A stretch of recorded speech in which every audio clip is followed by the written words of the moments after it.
सुप्रभात बच्चों। आए हम अपनी हिंदी की कक्षा में। और बेटा हमने पिछली कक्षा में अपनी हिंदी व्याकरण से रस का भाग 1 किया था।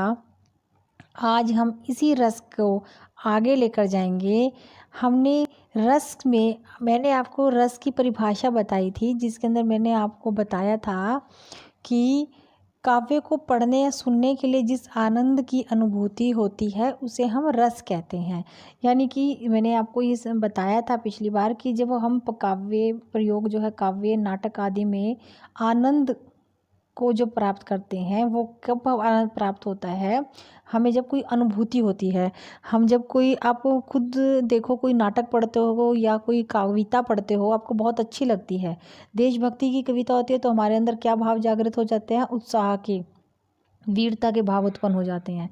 कई बार हम कोई ऐसा पिक्चर का भी चलचित्र देख रहे होते हैं जो भय डरावना होता है, उसे देखकर हमारे रोंगटे खड़े हो जाते हैं, रोहें खड़ी हो जाती हैं।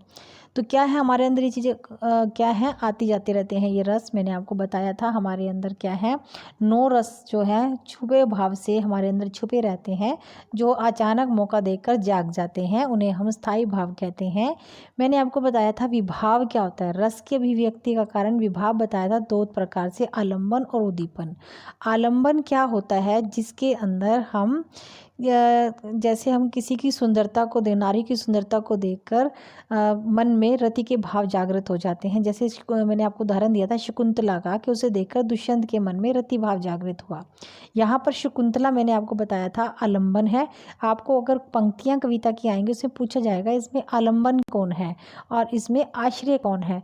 तो अब आप इसके अंदर आश्रय कौन है, दुष्यंत है, और आलंबन आपको शकुंतला का पता है कि वो उसकी सुंदरता पर आश्रय है।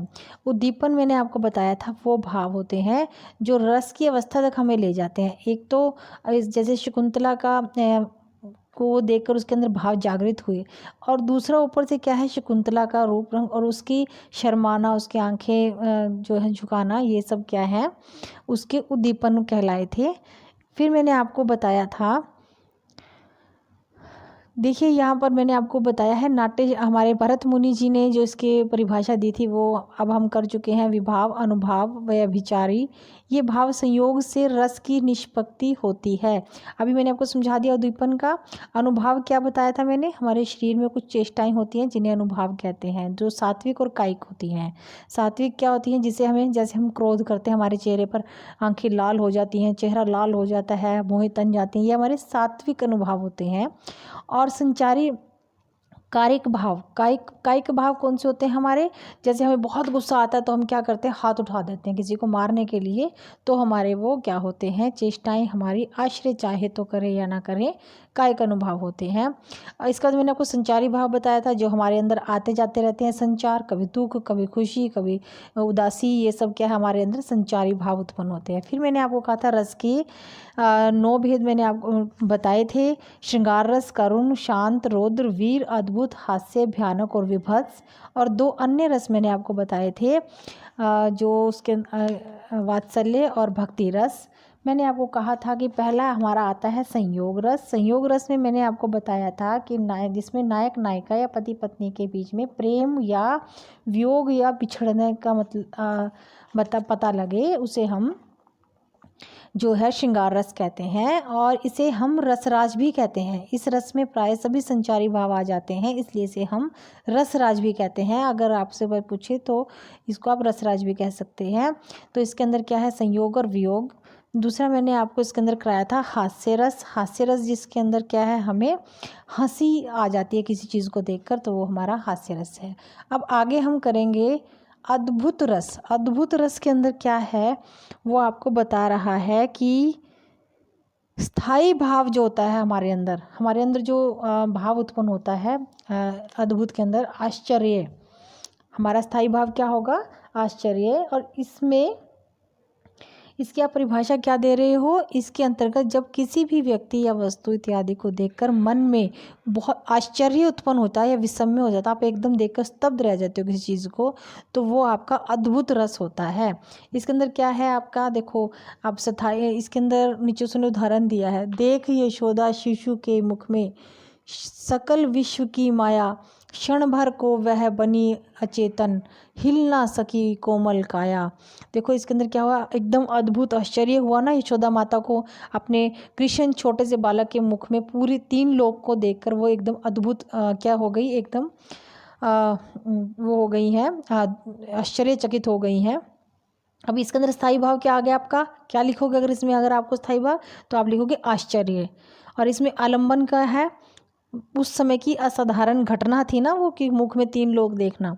और उद्दीपन क्या बना इसमें, विचित्रित का वर्णन, जो इसके अंदर चित्र बताया गया है उसका वर्णन।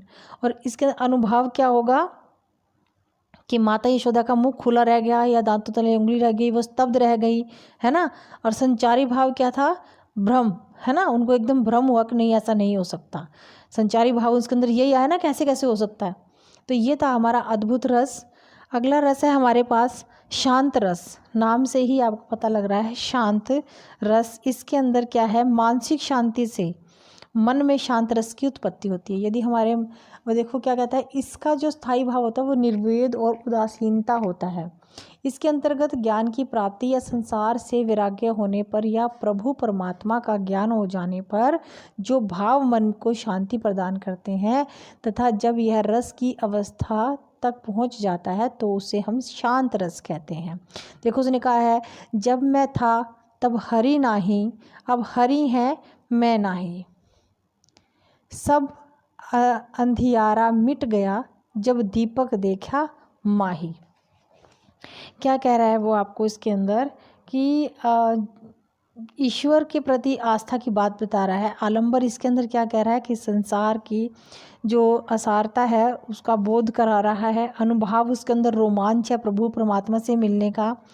और महात्माओं या दीपन इसके अंदर महात्मा या किसी संसर्ग का वातावरण बताया जाता है। और इसके अंदर संचारी भाव क्या होगा आपका, स्मरण और हर्ष, खुशी, है ना। अब वो कहता है, जब मैं था तब हरि नहीं माही, अब हरि है तो मैं नाही, है ना। कहते हैं जब तक ये संसार है तब तक हम भगवान ईश्वर को याद नहीं कर रहे हैं, और जब हमारा जाने का समय आता है तब हमें समय भगवान ईश्वर याद आते हैं, और तब हमारे पास समय कम होता है। अब वो कहता है कि शांत रस में परमात्मा को जब हम पा लेते हैं तो जैसे इसके अंदर कहा है कि वैराग्य होने पर या परमात्मा का ज्ञान होने पर हमारे मन को शांति मिलती है, वास्तविक भोग वस्तुओं से हम परे हो जाते हैं। इसी तरह अगला रस है हमारे पास करुण रस।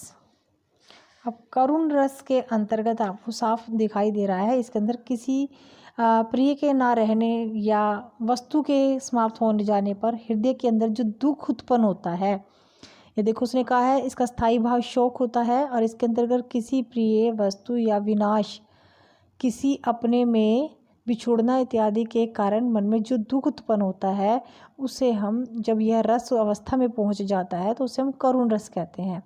देखो, सीता गई तुम भी चले, मैं भी ना जीऊँगा यहाँ, सुग्रीव बोले साथ में सब जाएंगे वानर वहाँ, है ना। तो अब जब श्री राम जी से सीता माता जो है बिछड़ गई थी, तो ये उस समय का वर्णन है। और सुग्रीव जी कहते हैं कि यदि आप सब जाओगे तो हम सब भी आपके साथ जाएंगे। अब उसमें क्या था कि करुण रस, जो श्री राम जी हैं उनको सृष्टि भी उनके साथ रो पड़ी थी, उनका हृदय जो था वो क्या था, करुण रस से भरा हुआ था, दुख से भरा हुआ था, सीता के वियोग में भरा हुआ था। अब वो कहते हैं इसके अंदर क्या है, करुण रस में आलंबन है विनिष्ट वस्तु या व्यक्ति, राइट। इसके अंदर जैसे श्री राम के बारे में बता रहा है। उद्दीपन है कर्म संबंधित वस्तुएं। और यहाँ पर आप संचारी भाव क्या दोगे, चिंता थी ना श्री राम जी को, उनका संचारी भाव क्या था, सीता के प्रति चिंता व्यक्त हो रही है इस पंक्तियों में, है ना। तो चिंता, कल्याणी, स्मृति, ये सब आपके करुण रस के अंतर्गत आएंगे। और अनुभाव इसके अंदर रहेगा शोक का वातावरण। जब तक उन्हें सीता माता मिली नहीं तब तक वह क्या थे, शोक में ही डूबे रहे, उन्हें प्रकृति भी अच्छी नहीं लग रही थी। इसी तरह अगला रस है हमारे पास वीर रस। वीर रस यानी वीर के रस से ही हमें पता लग रहा है पुरुषार्थ दिखाने का स्थायी भाव यहाँ पर दिखाई दे रहा है। इसका स्थायी भाव क्या है आपका, उत्साह। इसके अंतर्गत जब युद्ध या किसी कठिन काम को करने के लिए मन में जो उत्साह का भाव उत्पन्न होता है तथा जब यह रस की अवस्था तक पहुंच जाता है तो उसे हम वीर रस कहते हैं। अब देखो इसके दोहे में ही साफ नज़र आ रहा है आपको। बुंदेले हर बोलो के मुख, हमने सुनी कहानी थी, खूब लड़ी मर्दानी वो तो झांसी वाली रानी थी। अब आपके पास ऐसे भी आ सकता है पेपर में कि वीर रस का उदाहरण दीजिए, तो आपको ये पंक्तियाँ लिखनी होंगी। अगर आपके पास पंक्तियाँ आती हैं तो पूछ सकते हैं कि कौन सा रस है, तो आप लिख सकते हो वीर रस है। या वो पूछेगा इन पंक्तियों में कौन सा स्थायी भाव उत्पन्न हो रहा है, आपको पता होना चाहिए कि इसके अंदर उत्साह आपका स्थायी भाव इसके अंदर है। अगर आपको कहता है आलंबन और उद्दीपन क्या है इसमें, तो आलंबन क्या है, शत्रु है ना, इसके अंदर शत्रु की बात की जा रही है ना कि रानी झांसी ने शत्रु को मार दिया था। उद्दीपन इसके अंदर रहेगा दीनता, असहाय अवस्था आदि। अनुभाव रहेगा इसके अंदर आक्रमण, शस्त्र प्रहार। और संचारी भाव आपका क्या रहेगा इसमें, स्मृति, चंचलता, उत्कंठा। राइट। अब इसके अंदर हमने ये चीज़ वीर रस की में पढ़ी। आज हम यही करेंगे। हमने किए हैं वीर रस, करुण रस, शांत रस और अद्भुत रस। ये हमारे रस रहे हैं आज 4 जो हमने यहाँ तक किए हैं। अगली कक्षा में हम इसे फिर आगे के भाग को करेंगे। धन्यवाद।